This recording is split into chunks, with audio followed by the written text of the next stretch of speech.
வாழ்க வையகம், வாழ்க வையகம், வாழ்க வளமுடன். அருளாசன் அருள் தந்தை வேதாத்ரி மகரிஷி அவர்களும் இறைநிலையும் என்னுள் சுருக்கமாக எழுந்தருளி 7/8/2024 புதன்கிழமை இன்றைய நாள்காட்டி வரிகளுக்கான கவிவரிகளையும் அதற்கான விளக்கத்தையும் சிறப்பிக்க வேண்டுமாய் சங்கல்பம் மேற்கொள்கிறேன். அனைவரையும் பணிவோடு முதல்கண் வணங்கி ஆரம்பிக்கலாம் என்றிருக்கிறேன். அனைவருக்கும் இனிய காலை வணக்கம். வாழ்க வளமுடன். சாமிஜியினுடைய இன்றைய நாள்காட்டி வரிகள். அறிவை அறிவால் அறிவதே அறிவு. அப்படி அறிவதற்கான அறிவை தருவதுதான் அறக்கல்வி என்று சாமிஜி நமக்கு இந்த நாள்காட்டி வரிகள் கொடுத்திருக்காங்க. இதற்கான கவிதை வரிகள். அறிவை புலன்களில் அதிக நாள் பழக்கினேன், அந்நிலையில் உணர்ச்சிகள் அறிவை வென்றன. அறிவை அறிவால் ஆராய துவங்கினேன், அந்நிலையிலும் புலன்களை இயக்கினேன். அறிவு அகண்டாகாரத்தில் நிறைவேற அதிக விழிப்பும் வழக்கமும் பெற்றது. அறிவு புலன்களை அறிந்தது வென்றது, அங்கு வாருங்கள் அமைதி விரும்புவோர்னு ஒரு பாடல் சொல்லியிருக்காங்க. இன்னொரு பாடல்ல, கல்லூரி பல்கலைக்கழகம் இவற்றில் சேர்ந்து கருத்தோடு தத்துவம் உலகியல் பயின்றிடும் எல்லோரும் அகநோக்கு எண்ணத்தை ஓர்ம நிலையில் இயக்கச் செய்ததன் இயக்க இயல்புகளை செயல்முறையில் கல்லாமல் எழுத்தறிவில் மாத்திரம் கலை கடமை கற்றால விரு பிரிவும் கற்பவர்கள் உள்ளத்தில் நில்லாது அறிவு உயிர் தெய்வம் பெரிய கல நிலைகளை அறிவால் யூகித்து உணர முடியாது என்று சொல்றாங்க. இன்னொரு பாடல்ல, உலகியல் தத்துவம் பயின்றிடும் எல்லோரும் உயிராற்றலை உள்ளுணர்வாக பெற்று அதன் அளவிலா நன்மையை அறிவால் யூகித்து உணர்ந்தால் அவ்வப்போது ஆங்காங்கே அவரவர் எண்ணத்தில் விளைவுகள் தொடர் விளைவு வினைப்பயன் விதிப்பயன் விரிவாக ஆராய்ந்து விளக்கம் பெற்று உய்யலாம். வளமுடு வாழ்ந்து பிறர் வாழ்வுக்கும் வளம் தந்து வறுமை நோய் அறியாமை வகை மூன்றை உடைத்திடலாம் என்று சுவாமிஜி இந்த 3 பாடல் கொடுத்திருக்கிறாங்க. வரிகள் என்ன சொல்றது? அறிவை அறிவால் அறிவதே அறிவு. அப்படி அறிவதற்கான அறிவை தருவதுதான் அறக்கல்வி என்று சுவாமிஜி நமக்கு இந்த நாள்காட்டி வரிகள் கொடுத்திருக்கிறாங்க. உணர்ச்சி நிலை வாழ்க்கை. இந்த உடலையே நான் என்று எல்லை கட்டி கொண்டு வாழக்கூடிய அந்த ஒரு வாழ்க்கையானது 6 குணவயப்பட்டு 5 பெரும் படை செயல்கள்ல சென்று முடியும். 6 குணம்னா பேராசை, சினம், கடும்பற்று, முறையற்ற பால்கவர்ச்சி, உயர்வுதாழ்வு மனப்பான்மை, வஞ்சம். இந்த 6 வந்ததுன்னா அச்சம், அவமானம், அதிகார போதை, தற்பெருமை வந்துடும். இத வடநூறார் சொல்லுவாங்க, காம குரோத லோப மோக மதம் ஆச்சரியம் என்று.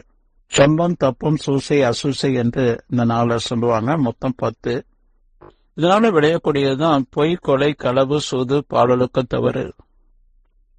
மனிதர்கள் இன்றைக்கு உலகம் முழுவதும் துன்பத்தால சிரமப்பட்டு கொண்டிருப்பதற்கு ஒரே காரணம் என்னன்னா, வினை பதிவோடு அந்த பதிவின் அடிப்படையில நான் தன்னுடைய சஞ்சித பிரார்த்தத்துல இருக்கக்கூடிய அந்த தீங்கு தரத்தக்க துன்பம் தரத்தக்க அந்த பதிவுகளோடு தன்னுடைய அறிவாட்சி தரத்தை உயர்த்தி கொண்டு தான் தவம், மௌனம், தற்சோதனை என்ற அளவுல மனவளக்கலையை பயிலாமல் அவர்கள் மனம் போல போக்குல போய்கொண்டிருக்கிறதால ஏற்படக்கூடிய துன்பங்கள் தான் இன்றைக்கு உலகம் முழுவதும் இருக்கக்கூடிய துன்பத்திற்கு காரணம். அதை புரிந்து கொள்ளணும்.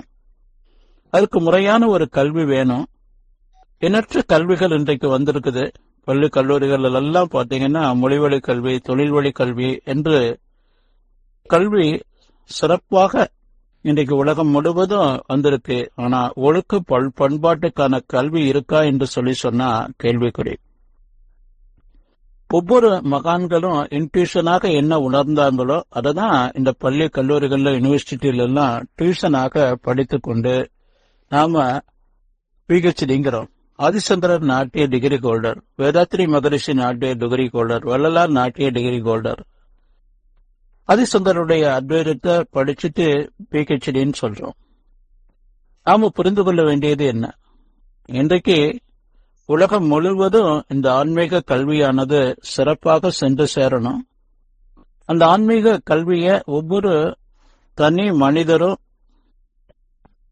இந்த பள்ளியிலேயே இந்த ஆன்மீக கல்விய அவங்க பயின்று வந்தாங்கன்னா அது சிறப்பு என்றுதான் சாமிஜி இந்த பள்ளி கல்லூரிகளுக்கான அந்த பாடல் 2 பாடல் கொடுத்திருக்காங்க. சாமிஜி அந்த பாடல் 1955 எழுதினாங்க. சாமிஜி கிட்ட கேட்டப்போ அந்த பாடல் உள்ள அந்த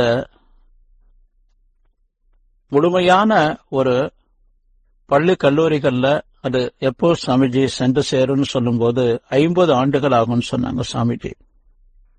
ஒரு 20 ஆண்டுகளுக்கு முன்பிருந்தே ஆலியார்ல தொடங்கிய அந்த ஆன்மீக கல்வியானது இன்றைக்கு தமிழகம் மட்டுமல்ல, இந்தியா மட்டுமல்ல, உலகம் முழுவதும் சென்று சேர்ந்து கொண்டிருக்கு.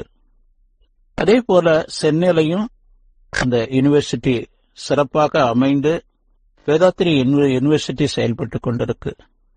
இது ஏன் இங்க சொல்ல வரேன் அப்படின்னு சொன்னா, எண்ணற்ற இந்த மொழிவழி கல்வி, தொழில்வழி கல்வியில பயிலக்கூடியவங்க அவ்வளவு பேருமே எல்லாருக்கும் படிப்பு முடிக்கும் போது ஒழுக்கத்துக்கான கான்ட்ராக்ட் சர்டிபிகேட் கொடுக்கப்படுது.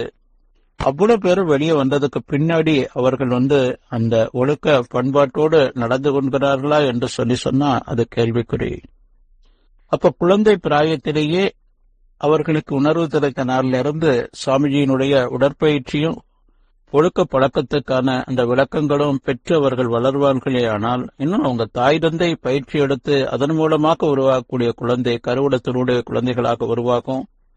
உணர்வு தெரிஞ்ச நாளிலிருந்து அந்த எளிய முறை உடற்பயிற்சி அவர்களுக்கு கிடைக்கும் போது அவர்கள் முழு வளர்ச்சி பெறுவார்கள். 14 வயது ஆண் பருவமடைந்த பெண்களுக்கு இந்த தியானமும் அதே போல உயர்நல பயிற்சியும் தற்சோதனை பயிற்சியும் கிடைக்கும் போது அவர்கள் வாழ்க்கையில முழுமை பெற்று இந்த உலகத்துக்கும் அவர்களுக்கும் ஒரு சிறந்த ஒரு வாழ்க்கை அமையும் என்று சொல்லி நன்றியோடு நிறைவு செய்து கொண்டேன் இன்றைய சிந்தனையை. வாழ்க வளமுடன், வாழ்க வளமுடன், வாழ்க வளமுடன்.